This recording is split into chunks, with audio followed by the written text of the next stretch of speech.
So, hi everyone, welcome to this week's Thoughts on Thursday. The topic today is initially called Why We're Mentees, and we've expanded that brief to really try and understand actually what's going on in the industry right now and how can young people be supported through the community and connections they need, skills, competencies, job searching.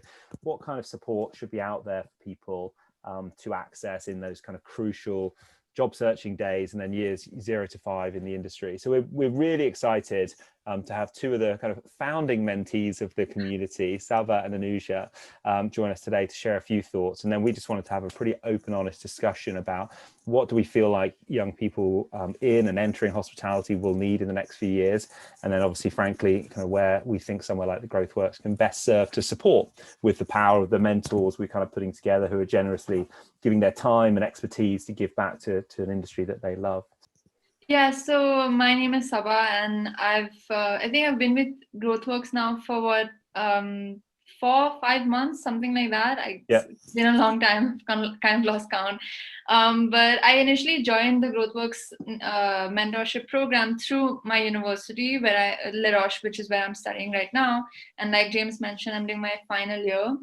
And I joined the network to kind of gain momentum because I was feeling like I was in a slump because I'll be very honest, I'm still trying to figure out what I'm really interested in and which direction I'm going in. And I've actually spoken about this before on some of my mentoring sessions with one of my mentors, Sandro, and he kind of knows that I am interested in several different things like revenue management and also some parts of tech and things like that. But joining the GrowthWorks kind of helped me discover a few other things that I wasn't even really aware existed in hospitality to begin with, and that's kind of the reason that I'm here and that I'm continuing. I'm Anuja. I have been with the GrowthWorks, like James mentioned, since the day it kicked off. I think I saw a LinkedIn live about it.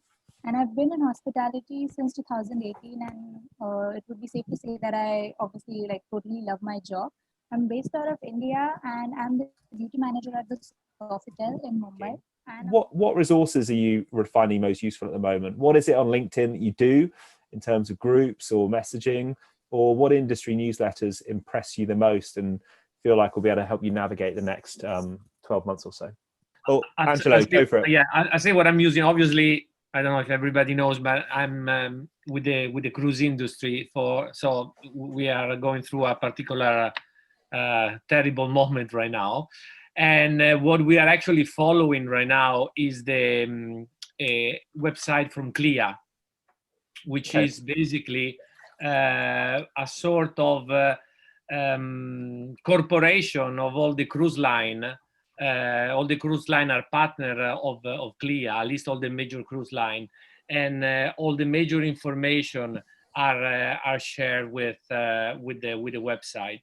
So if I'm really interested to follow up or to go deeper in some discussion, that's what I'm gonna look at it.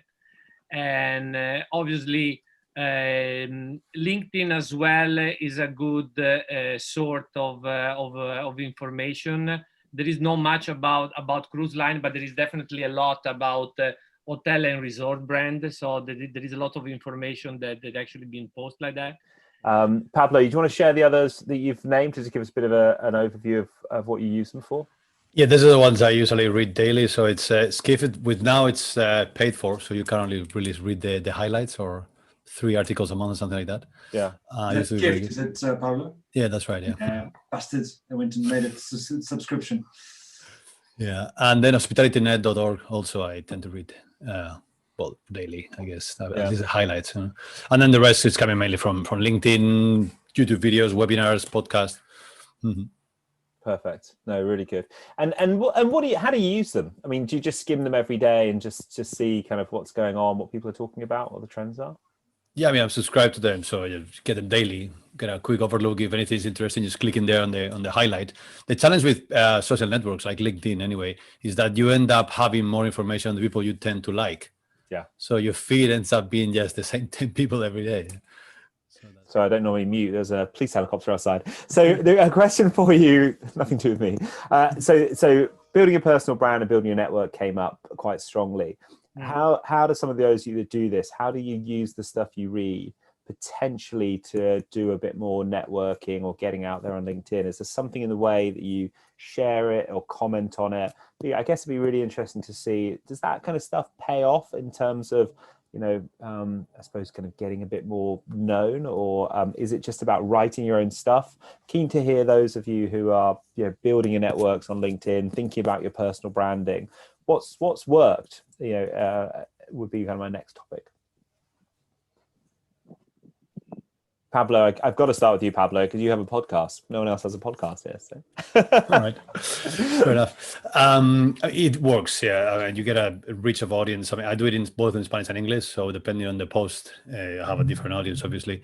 I try to keep it even, more or less, one episode in English, one in Spanish, assuming that whoever speaks Spanish is going to understand it in English, so they can watch and understand all of them, not the other way around. And then in terms of reaching people and get yourself known, what it's worked for me this year, it's starting to write articles for, in this case, the biggest hospitality Spanish magazine. Mm-hmm.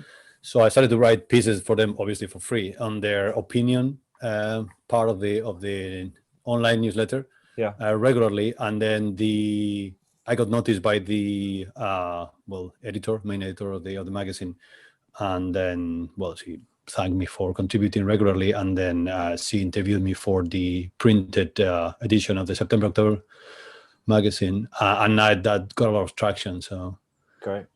So one of the things we've been touching on is obviously kind of what next, and we've definitely touched on Thoughts on Thursday that this industry is potentially changed forever, right? We know it's cyclical, and we know there are ups and downs, and we know it will come back. I think we all have that optimism, and that's really why we're here and where the GrowthWorks community came from. But I think we're saying, look, there's going to be a different approach to driving more total revenues, working better across teams, multi-training, being more efficient, a bit more tech savvy. There's a few trends that are probably going to burst through and be here to sustain. So just fairly open question for the group, really. What support do you think you need, right? Looking at that, what's next? And Saba, you made a great point. Potentially some hospitality education is grounded and a little bit more traditional, but actually maybe even that's not fair. There are modules on some of the more tech stuff. But as you look to the future, and I guess, Laura, I'd love to get your perspective on this as well. What do you feel like you need to know or be exposed to kind of be more successful and have a first, really great first start to the first few years of your career? I'm in a very similar position to Saba, I would say. I'm also trying to find a way out of operations. I feel that it was maybe maybe just because I'm curious about what else is out there, and operational jobs. And somehow I'm missing a longer term project or group work or the kind of stuff that goes in behind the scenes. And that's probably because I have a bachelor in business and a master's in hospitality. So then that's why I want to connect those two and get back to the kind of behind the scenes. And what I would need for that, I guess, is understanding of what those paths are beyond revenue or finance, I guess. But I mean, I do see that it's really just about finding a niche, finding some different jobs here and there, and then eventually you'll land a kind of niche job that fits you. And I think it's just really interesting, and I think about it a lot for the GrowthWorks as a community. How can we try and put people in the right conversations so that they can be useful to each other? And honestly, having come from a kind of a tech funded startup as well, it's not really daunting. It's not, there is a bit of language around what the product does, but the problems they're solving are all problems you have faced as hoteliers, so you'll get it straight away. So it's an interesting one. So I don't know how we connect the dots so you understand what jobs are available, what transferable skills you've got, and frankly, where you've got gaps. So actually, you know what, maybe I do need a bit more understanding of how all the different bits of tech may fit together, or how someone may adopt it in a hotel chain. I guess I look to the others for answers perhaps, but I think that's a really interesting piece, is how can we help you on that journey? And then the final point I'll make is it may only be temporary. If your dream is to work in hotels, maybe let's just go and get that experience for a couple of years and accept the fact that you may not be in a hotel company right now and it's so tough. but I think the door will always be open. And frankly, in 2 years' time, if you come back to a hotel company and you know how technology works, you're probably going to be right on trend for the kind of skills they're going to need for the next 5, 10, 20 years. Yeah. In my opinion, one of the thoughts that I was having while Patrick and Anuja and Laura mentioned all of these points was also that I think one issue is that hospitality is not as direct as other industries. For example, in medicine, you know that you can become a doctor, like there's that name to the role, and you can become, I don't know, a psychologist or a therapist or a vet, but you don't have exact roles in hospitality. It's just your skills that kind of take you to a certain place. It's not really you don't know that, okay, this is where I'm going and this is where I want to go. You kind of have an idea of, okay, this is what I'm interested in, and this is the general area that I'd like to go towards. But that's kind of where that's where I'm having trouble, right? That's why I mention it, because like I mentioned yesterday in the conversation that I had, she told me, she was saying that, figure out what areas you're interested in, then figure out what brand you'd like to kind of work for in that area, and then figure out what location you'd like to work in to get the kind of the triangle of the experience that you're looking for, because it's not easy to pinpoint a particular job name as such. It's more about what you're interested in. And I think that we as like beginners and graduates, undergraduates would I think it would be useful for us to be educated on what's available out there as well, rather than just our actual literal education, if that makes sense. Yeah. So last couple of minutes, I guess I'm going to kind of throw it back to kind of where I think the GrowthWorks heads at. What role does mentoring play in all of this, do you think? I think, like I said, at the early stages of your career, if you're really serious about it, you can feel extremely lost. Because when I joined 2 years back, I was recruited as a management trainee. So I had this set number of tasks that I had to do, and I had to prove myself and prove my worth and prove that I'm worth it, getting a manager post and all of that. So it is always good to have a mentor who is someone who helps you see a different outlook on different issues, problems, or even any circumstances.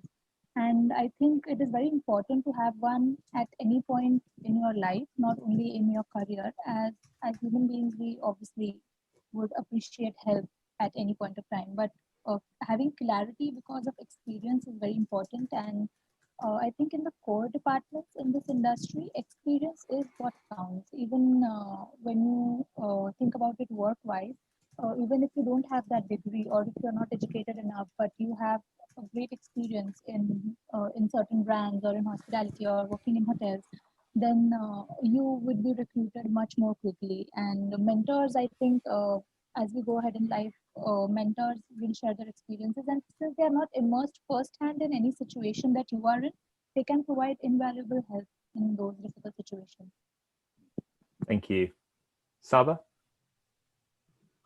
Honestly, for me, I think the role a mentor plays is basically kind of like career support, getting to learn from their experience and seeing how they've got where they've reached is really important to me, because that kind of helps me outlay like a path. It's obviously there's no like I said, it's not like a how do I say, sequential road, but mapping out a professional's career is really interesting in kind of figuring out what direction I personally can go in. And I think like Laura mentioned, for example, about sustainability, there's no set rules and there's no set kind of answers, but like what mentors can do is say that, okay, look, this is what I'm doing now, this is where I used to be, this is what I did, and I learned from so and so things, and I'd like to help you figure out as well. That's great. We are out of time. Thank you everyone for your contributions. For me, that's incredibly insightful. I think the world's moved on from when we started the GrowthWorks Network 6 months ago. It was very much like revenue management, sales. How do you do this in a crisis, right? And I think we all recognize now it's okay. This is a real change we weren't expecting. The expertise of you mentors who've been through it before is still critical, but we're actually calling on you for different areas of your expertise. I don't need a revenue management leader right now. I do need to understand that, but actually help me carve the path ahead, help me look at options. I think it's the jobs of the mentors getting harder, but we always appreciate how tough it is in those early careers to be walking to this industry. But Please stick with the community as we continue to try and kind of be useful. You know, share it with friends if you think anyone else will need a chat. In the meantime, good luck. Have good weeks. Can't wait to discuss next week's topic with you, and obviously see you on the platform. Thanks for your time. Big thanks to our presenters, Saba and Anuja. Appreciate it. Thanks, Have a lovely weekend. Cheers. Bye. Bye. Talking to you guys. See you. Have a nice week. Bye. Bye.